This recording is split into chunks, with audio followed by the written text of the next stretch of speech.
we're going to play a clip of one of his last projects now. Just checking and make sure everything's going okay. Yes, find this battery, badass. Well, you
I'm from Paris and Cameroon.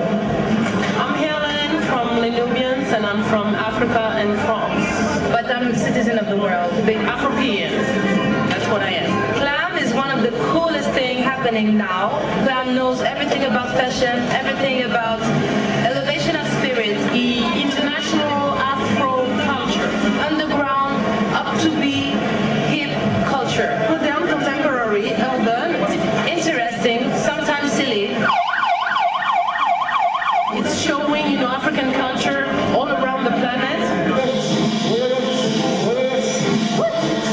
And more than that, all the other cultures united under the Clam bannier. Creativity is when you feel empowered and you know your power and you know how to transform what God gives you, inspiration, and how you turn it into something that can exist. Creativity is light and fire. We are creators, and this is the most beautiful power that we have as human, you know?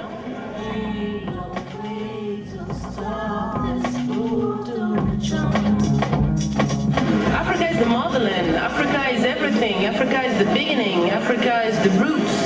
Africa is my heart, you know? When I think of Africa, I think about music, I think about dancing, I think about what we call la vivance. Africa is the future. Definitely. Africa is the future. You got to hear how it gets so hot that the block is clear. Hi everybody. That's a promo for a project we're about to start making next year. We've got two Nigerian directors, one based in Paris and one based in New York. And we're post-producing it in South Africa. And we're going to do a little channel within a channel inside MTV. So gradually we're going to start our own channel, but caretaked inside MTV Africa. So we're using a much bigger channel to start our own channel. And effectively we're going to make a television program of 24 minutes of African culture globally, which would be housed in a secured digital vault on the internet where everything would be available, and make about 10 to 15 episodes a week available for mobile partners. And this is going to be done out of South Africa, and we've just done, this is the first sequence of a 20-minute promo that we've been shopping around almost in a type of auction to the various South African broadcasters. But it was really aimed at MTV, and they are very excited and have agreed to do the project on a 50-50 basis with us. They first of all wanted all of the rights, and we said it's totally impossible for you to have any intellectual property, and you can share with us maximum 50-50 on this. So after 8 months of negotiating, we finally got to the point where we're going to be partners, equal partners, and they won't own any of the copyright. How many of you here have ever seen an African film in the last year? Must be in Europe. Well, that's quite a lot, because in South Africa, or Africa, there wouldn't be that many people who've seen African films.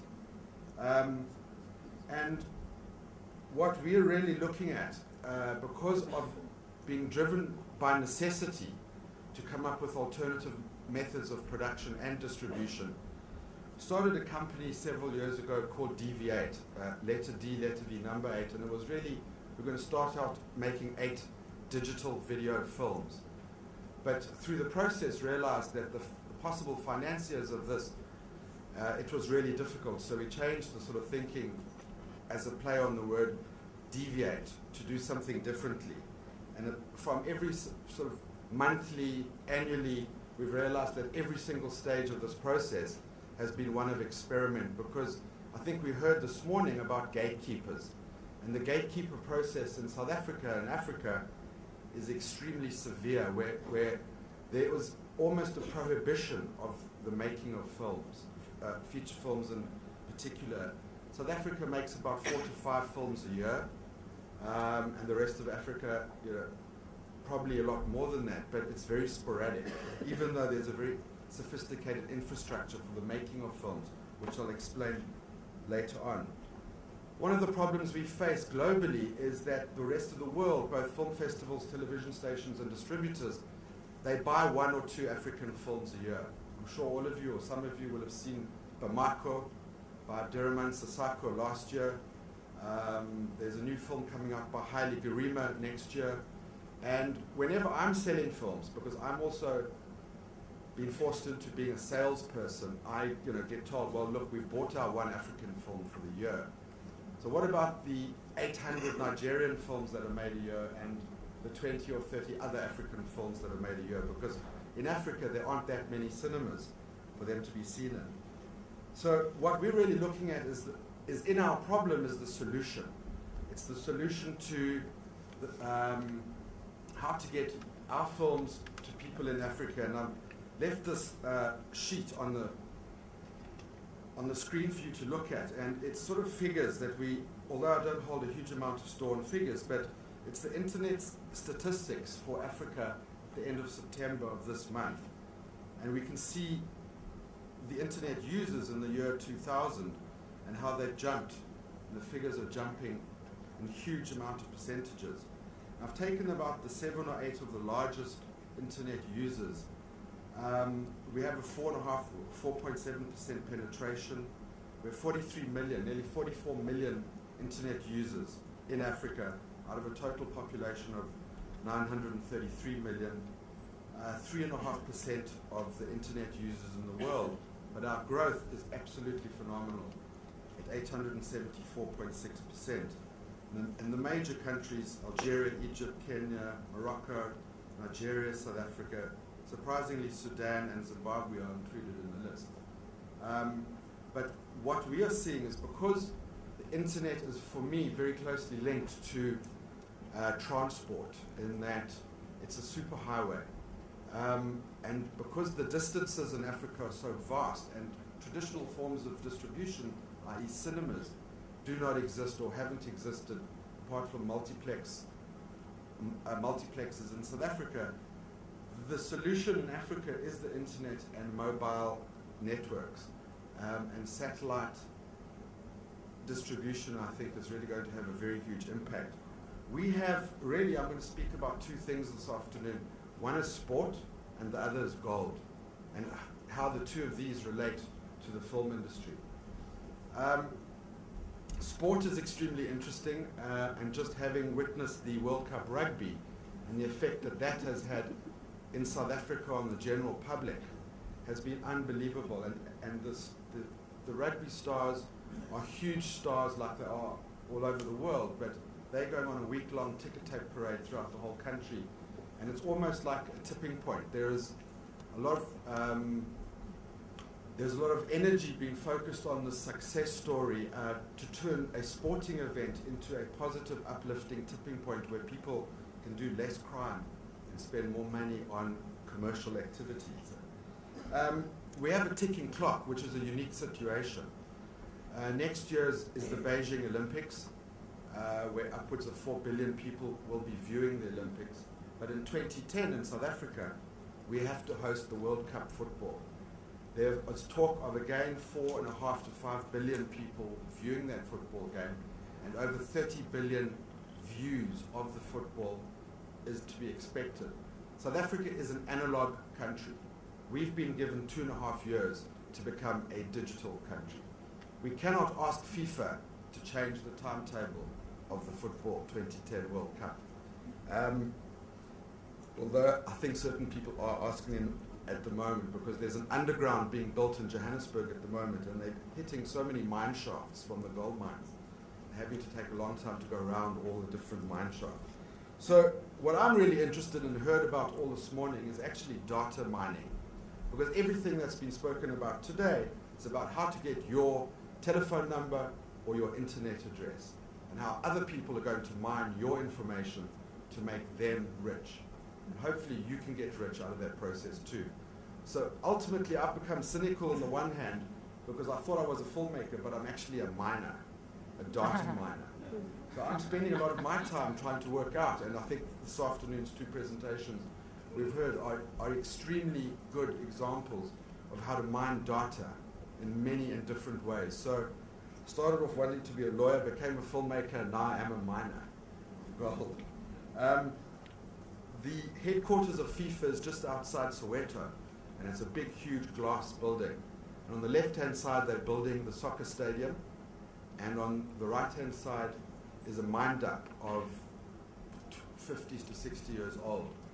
And the gold dust being blown off that mine dump is covering both the football stadium, the workers, and all of the extremely interesting people coming in and out of FIFA headquarters, including myself, in a fine coat of gold dust. And it's an incredibly interesting concept, because I went there to speak to them about a television program, internet-based, mobile-based project about football, because they have got more money than anybody in the continent, more money than anybody in the government, and they are the new tsars of television and the internet, and they are very, very media savvy and very, very interested in how 2010 can become a tipping point for the whole of Africa, not just South Africa. Because what I'm really worried about is Africa becoming, there's a new form of apartheid. It's a digital apartheid. And it is, unless Africa becomes part of the superhighway and becomes digitized, it will become more of a problem for the rest of the world, because we're only as strong as our weakest links. And I think without Africa being fully part of the digital economy, we're going to see a whole pile of other problems arise that could have been resolved. Health, housing, communication issues, I think they're essential to our being able to partake and participate in the world as we see it coming.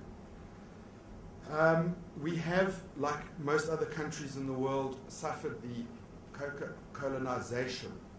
Our young filmmakers all aspire to be Hollywood filmmakers. The sacrifices being made on the altar of Hollywood by young filmmakers who are not wanting to look at other African filmmakers, who are not looking at Brazilian cinema or Chinese cinema, but all, like the director of Tsotsi, want to go from a small African film to a $40 million feature film in Hollywood. So we have quite an interesting cross-pollinization of ideas going on, where we fit in as deviators to try and develop and nurture young storytellers, because every single film I've made has been with a first-time director. I'm a film school, I'm a travel agent, psychiatrist, parent, and all the films are with first-time filmmakers. And the gatekeeper culture we have to deal with, strangely enough from government, is not the problem. Government in South Africa has been unbelievably positive. It started 20 years ago with the anti-apartheid movement, filmmakers who worked exceptionally hard to put film and television on the political agenda, to the extent where we have a one-state subsidy scheme for 300 million rand a year, just less than 30 million pounds a year, from the Department of Trade and Industry, which is a tax-free grant. We have a government bank, the Industrial Development Corporation, with another 30 million pounds to put into film. And unfortunately, it's all been going to incoming films, or a large percentage of it has been going to Blood Diamonds and much larger films than South African films. I want to really speak about the relationship between audience, content, and distribution. For the first time ever, we're able to consider an audience that is global. Because in South Africa, I've made 7 feature films. Each one of them, the theatrical numbers has been between 30 and 40,000 South Africans going to the cinema paying to see the film. The DVDs on first release have been about 3,000 to 4,000 per film. But we've discovered a new market very much based on the Nigerian model, where second-run DVDs in township and rural areas are getting over 100,000 DVD sales. The price has been cut by a third, and the number of DVDs being moved now in informal manners, informal ways, is trebling. The new broadcaster environment in South Africa changed a month ago. We had one pay TV channel, Mnet, with about 70 channels, mainly sport and television, sport and films and movies. One national broadcaster, the SABC, with 3 channels, and a second free-to-air channel called ETV, which largely is sort of American movies and films and content that the first 2 broadcasters haven't bought. So the 4 new pay TV broadcasters, the first one is very appropriately named Walk on Water. It's a Christian channel, and we have a very large gospel music community in South Africa. It's the biggest buyer of music in the country, and a film was released recently called Faith Like Potatoes, which was marketed exclusively after a very short theatrical run on direct mail order, and broke every record by being bought by various church groups who were telling their people to go and buy this film. The 2 of these new broadcasters, one of them is called Telkom. It's the National Telephone Fixed Line Company. We have a budget of $1 billion to spend in the next 5 years on content. And in Africa and South Africa, that is an amazing opportunity. What the other broadcasters have done is go and buy every piece of content that they can physically get their hands on to block the new broadcasters, which is great for producers and filmmakers, because now the filmmakers have to go and make a lot of content really, really quickly. And they have an incredible vision, Telkom. Because not only are they putting up 3 subscription bouquets, expensive, not so expensive, and really cheap, but they're wrapping the entire offering in an IPTV solution, where there will be a digital vault where you can go back and see all of the content that you missed at your own leisure. It'll be subscription-based as well, and it's completely revolutionary from where we come from.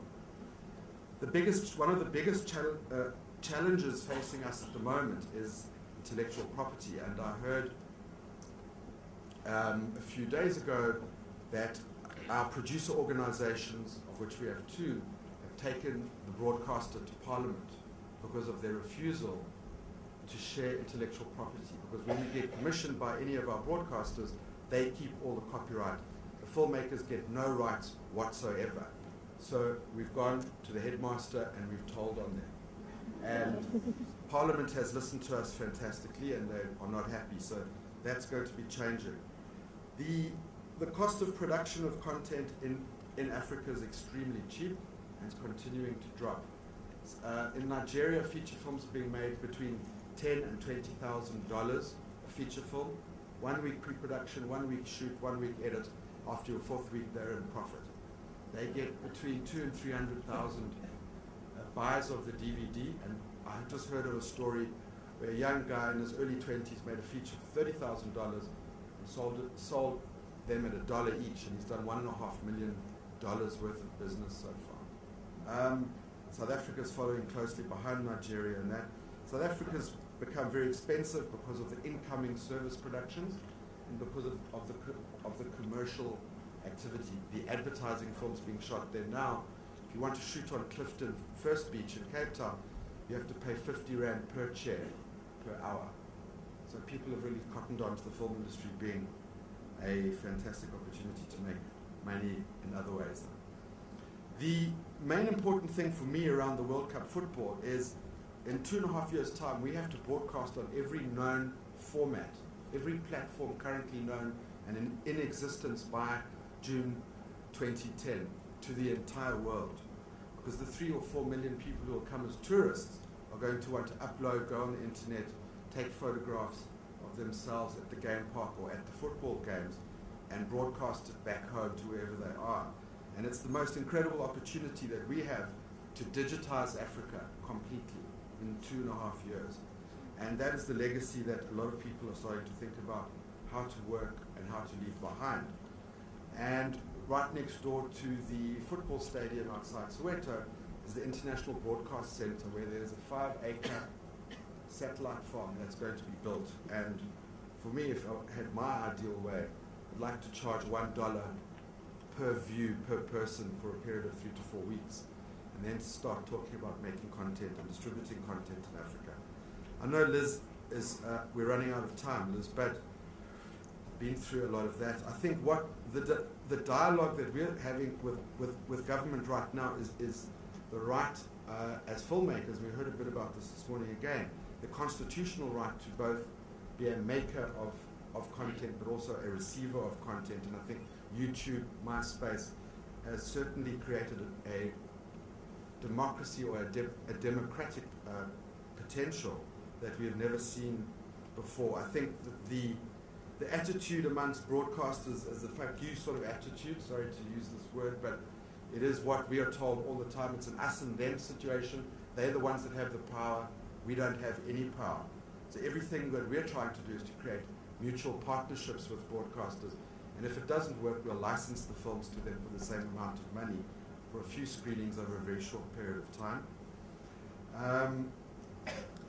The big commercial pay TV channel Mnet got a war chest of $5 million together a few years ago and started buying every single African film that had picture and sound on it, and has been collecting and collating this content into which will eventually become a internet-based form of distribution. The only problem with their very well-intentioned plan is that they are buying the copyright in perpetuity. So a filmmaker who's made 5 to 6 feature films over their life gets $20,000 to $30,000 for their life's work. And that is one legacy we're also working to change. We've designed a interesting multiplex, a virtual multiplex called Cinnabar.net, which in its very stripped down idea is effectively just a digital vault with a storefront, and with the ability to help filmmakers choose how they want to house their content and how they want to distribute it. And it was very interesting to hear the Without a Box discussion this morning, and I think there's a lot to be done in that regard, because it's do-it-yourself distribution, because everybody's doing do-it-yourself production. So what we're really doing is to look to, I think, the models of Without a Box, to build upon that and to allow the filmmakers to choose how they want to distribute their work, because I think the two examples of Aaron and Susan and Lance, you can hear how much of a commitment they've had to make to market and to distribute the films, and not all filmmakers are like that. I don't know if you can read this, but it's just really the last point. It's a football project we have that dovetails with 2010. And it's what we are calling a content spiral, that no longer do you just make a feature film or documentary, but there are multiple spin-offs. And we, again, have heard a lot about it, whether they are the trailers and virals, feature film or documentaries, for mobile. So no longer does a filmmaker have to think just about making one piece of content, but you have to think through the validity of your poster and your T-shirt. I caught our distributor. We supplied one of our distributors with posters at a lot of expense to ourselves, and they were selling them to their own theatrical cinemas at a $2 a poster, and we weren't getting any of that revenue. So everything we believe that's connected to a film has revenue potential. And I think, just to end off, we're really looking very much at the relationship and what is going on in Brazil, in Russia, India, and China. Because I think the emerging economies there and what is going on digitally in a production manner and in a distribution world is also of extreme value to us, where we have exactly the same problems of attempting and wanting to communicate to our own audiences, but at the moment being kept from that. Thank you.